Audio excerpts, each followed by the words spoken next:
Okay, welcome back. And again, my name is Brian. I'm work for Bodyssey. And so what I'm going to do right now is show you how to get the RAM BT3 to be able to receive some analog data. To do that, first thing is, of course, you have to have your RAM T3 running, and we did that last video. It's hooked up to the USB port. It's receiving its power from there. It's flashing its light once per second, which is how we left it last time. So now what we want to do is we want to be able to actually receive some data to be able to think about building robots and such. So first thing we have to do, let's go ahead and launch again the Arduino software. And I will do that. We should get a nice clean slate. Yep, there we go. Nice clean sketch.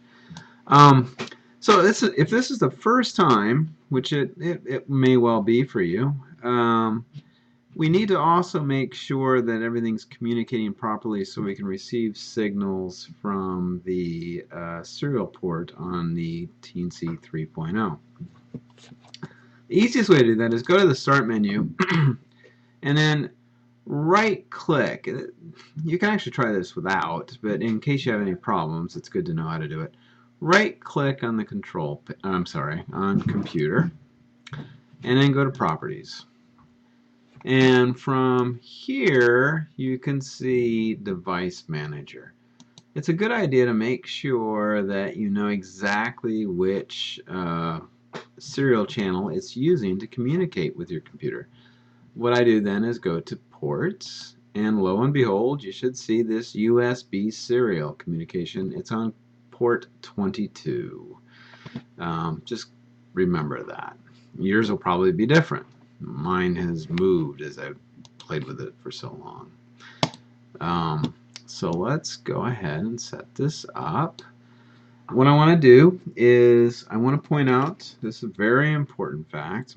If we look at the RAM T3 with the Teensy 3.0 plugged into it, you're going to see that on the right side of the board we have these A values, A0, A1, A2 on up.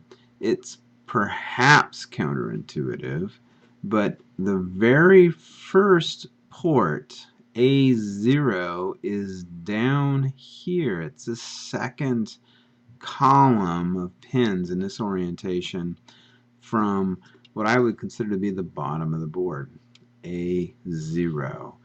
I'm going to now plug in a sharp sensor. I'll hold it up here. This is a sharp range finder. It has an infrared light that emits from it, and it triangulates the reflected light to figure out distance. I'm going to plug it in. Notice there are three colored wires. Okay, the red or the orange. Oh, I got this stupid avast thing. Hold on. The red or the orange is going to be the signal. The brown or the black is going to be ground. The brown or the black needs to go closest to this female bus right here. The red or the orange needs to go closest to the chip. I'm going to plug it into I need glasses. I'm going to plug it into the A0 port like so. And what's actually kind of cool, let me pick this up. See that? You actually can't see that with your naked eye. That's an infrared light. It shows up very nicely in digital cameras. It's lighting it up very vividly. So let's now go to some code. I'm going to paste some code over here into my sketch. the first thing that you see that I've done is I've set this up. I said, wait a second, let me make sure I got everything. Yep. Okay. I set this up. I have to set a serial port. I need to be able to define a port to communicate with my computer.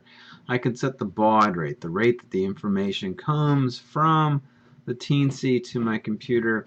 38,400 is a nice sort of default value that works really well. I once again have declared a variable. I called it value. I mean, how exciting is that? I can call it whatever I want. Maybe I should change it. Let's call it value 0. Okay, I'm just going to add that because we're going to hook it up to analog port 0. And now we're in the loop section here. So we've got our loop. It's going to go round and round and round and round forever. I'm going to change that to value 0 is analog read port 0 because I am plugged into A0.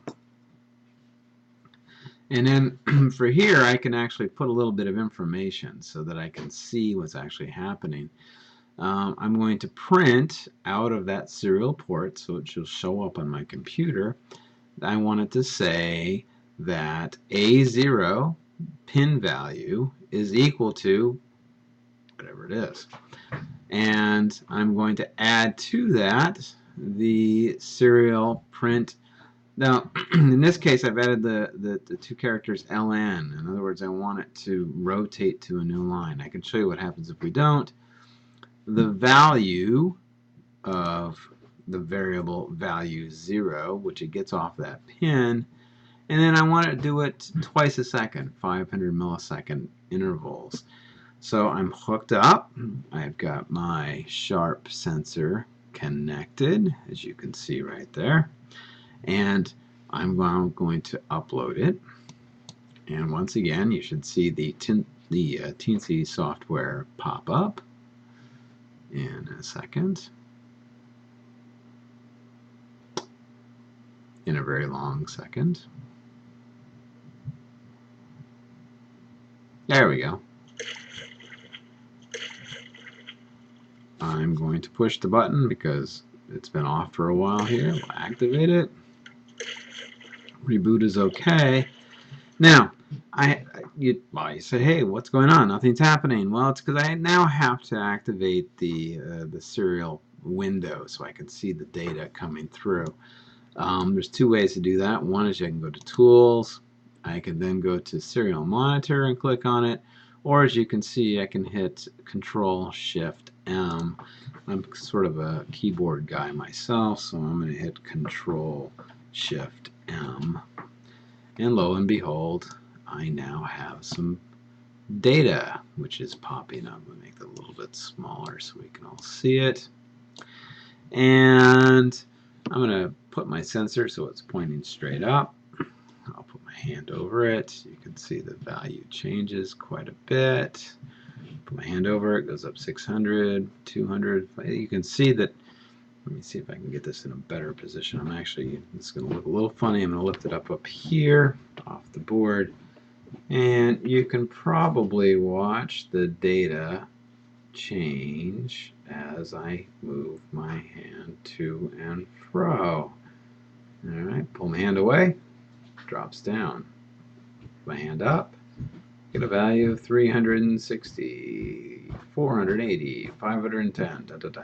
So from this, I can actually make some quantitative measurements of how far away my robot is from whatever obstacle it may need to be avoiding. And as I promised, let's just do something simple. Let's say, oh darn, I forgot to put that ln, that new line command. I'll go ahead and run it. And you can see it's now loaded. And remember that command, it's Control-Shift-M. And now I've got a piece of serial data which is coming out on, which is just really, really hard to read. It's very, very, well, it's just one long line. So let's put that line back in so that we don't have to deal with these problems, and it gives it a new line every single time. Notice I didn't have to hit the button either. It just automatically loads it. For as long as it's connected, it's going to reboot automatically. It's done, and Control Shift, and voila, we now have our data, which is popping up, and I've got some nice numbers. Probably can't all see that, but there you go. So I hope this was helpful, and now we'll move on to probably making servos go. So we'll see you soon. Thank you very much. Bye-bye.